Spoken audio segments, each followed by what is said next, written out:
BNP এই যে বাধ্যবাধকতা থেকে নিজেদেরকে সরিয়ে রাখতে চায়, তার মধ্য দিয়ে তারা সংস্কারকে যে ধারণ করে না, সংস্কারকে যে পালন করতে তারা আগ্রহী নয়, সেই বিষয়টাই তাদের এই বক্তব্যের মধ্য দিয়ে প্রতীয়মান হয়।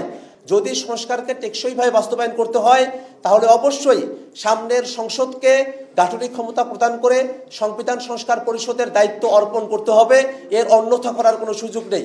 অতএব আজকের দিনে এসে যখন বিএনপির সিনিয়র নেতৃবৃন্দ তারা সামনের সংসদকে দ্বিতীয় ক্ষমতা প্রদান করা, গাঠনিক ক্ষমতা প্রদান করা, সংবিধান সংস্কার পরিষদ হিসেবে ঘোষণা করার বিপক্ষে আবার অবস্থান নিচ্ছেন, তারা আসলে সংস্কার থেকে দূরে সরে যাচ্ছেন। বাংলাদেশের মানুষ যারা আছে তাদের সঙ্গে তারা প্রতারণা করছেন। কোনোভাবেই বাংলাদেশের মানুষ সংস্কার কোনোভাবে ভণ্ডুল হয়, নির্বাচন বানচাল হয়ে পড়ে, সেই ধরনের কোনো পদক্ষেপের সঙ্গে বাংলাদেশের মানুষ একাত্ম হবে না। আমরা বিএনপির নেতৃবৃন্দকে জানাতে চাই, আপনারা ঐক্যমত্য কমিশন এবং নিজেদের বক্তৃতা বিবৃতিতে বারংবার উল্লেখ করেছেন যে গণভোটের মধ্য দিয়ে জনগণ যে সিদ্ধান্ত গ্রহণ করবে সেই সিদ্ধান্তই চূড়ান্ত হিসেবে গৃহীত হবে।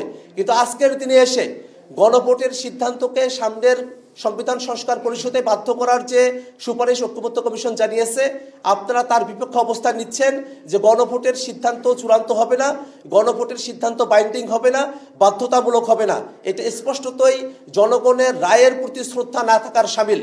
আমরা স্পষ্ট করে ঘোষণা করছি, গণভোটের মধ্য দিয়ে জনগণের যে অভিপ্রায় ব্যক্ত হবে সেটাকে বাধ্যতামূলক ধরে নিয়ে সেই বাধ্যতামূলক সিদ্ধান্তের অন্যথা যাতে না হয় তার গ্যারান্টি সরকারকে জুলাই সনদ বাস্তবায়ন আদেশে অন্তর্ভুক্ত করতে হবে। কোনোভাবেই এর অন্যথা করার কোনো সুযোগ নেই। আমরা সরকারের কাছে উদাত্ত কণ্ঠে আহ্বান জানাই যে সংস্কার বাস্তবায়নের বিষয়গুলো নিয়ে আমরা আলাপ আলোচনা করেছি তাতে যেন কোনোরূপ অন্যতা না হয়, 24-এর আকাঙ্ক্ষার বাইরে যাওয়ার জন্য কোনো পরিস্থিতি তৈরি না হয়, সে ব্যাপারে আমাদের সকলকে আমাদের সতর্ক থাকতে হবে এবং সরকারকে সঠিক পদক্ষেপ গ্রহণ করতে হবে। আমরা একটা কথা আবারও আপনাদের কাছে জানিয়ে রাখি, এমনও হয় অনেকগুলো দেশে, যদি কোনো একটি সংসদ বা গণপরিষদ তারা সংবিধান তৈরি করতে নির্দিষ্ট সময়ের মধ্যে ব্যর্থ হয়, সেক্ষেত্রে সেই সংসদ বা গণপরিষদকে বিলুপ্ত করে দেওয়া হয়, নতুন নেতৃত্ব আসেন, তারা সেটাকে নতুন করে তারা ফর্ম হন এবং তারা সেটাকে বাস্তবায়নের দিকে অগ্রসর করে নিয়ে যান। কিন্তু এই জায়গায় কিন্তু তেমন কঠিন পদক্ষেপের কথা বলা হয়নি, শুধুমাত্র এতটুকুই বলা হয়েছে যে গণভোট বাস্তবায়নের বিষয়ে বাধ্যবাধকতা যদি 270 দিনের মধ্যে গণভোটের সিদ্ধান্তকে বাস্তবায়ন করা না হয়, অটোমেটিক্যালি সেই সিদ্ধান্ত বাস্তবায়ন হবে, সংসদও ভেঙে দেওয়ার কোনো আলাপ এখানে করা হয় নাই।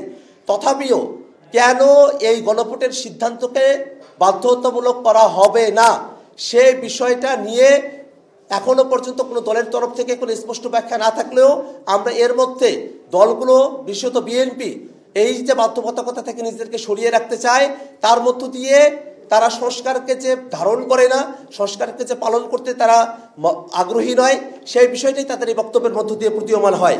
আমরা আজকের এই সংবাদ সম্মেলন থেকে আমরা আরও একটা বিষয় আপনাদের কাছে উপস্থাপন করতে চাই যে বাংলাদেশের মানুষ কিন্তু রক্ত দিয়েছে, জীবন দিয়েছে, সংস্কারকে বাস্তবায়ন করতে হবে, এর অন্যথা করার কোনো সুযোগ নেই।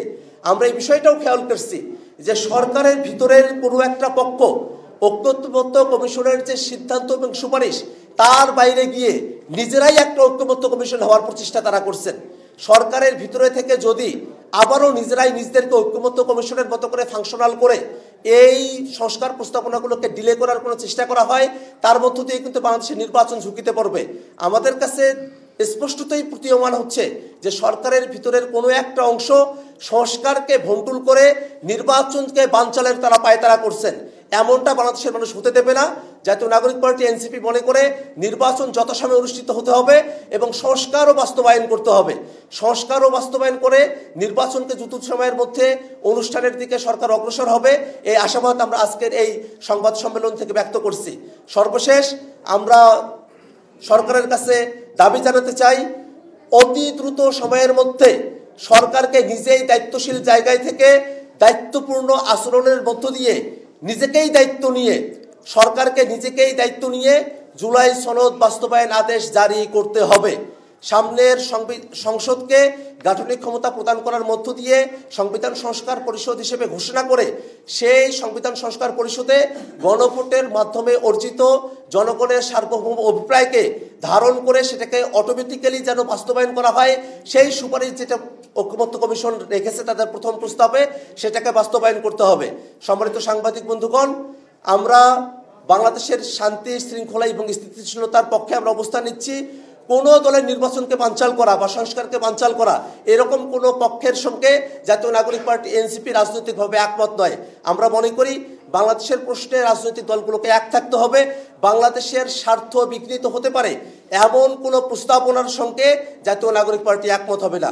আমরা বাংলাদেশের সকল রাজনৈতিক দলের কাছে উদাত্ত আহ্বান জানাই, বাংলাদেশের স্বাধীনতা, সার্বভৌমত্ব এবং স্থিতিশীলতা রক্ষার জন্যই সনদের ব্যাপারে সকলকে একমত হয়ে সরকার সনদ বাস্তবায়নের ব্যাপারে ঐকমত্য কমিশন যে প্রথম সুপারিশ প্রেরণ করেছে সেই সুপারিশকে বাস্তবায়নের ব্যাপারে সরকারের পদক্ষেপের প্রতি সকল দল যেন ঐক্যবদ্ধভাবে আহ্বান ব্যক্ত করে এবং এই দাবির সঙ্গে যেন সকলে একমত থাকে সেই আহ্বান আমরা ব্যক্ত করছি।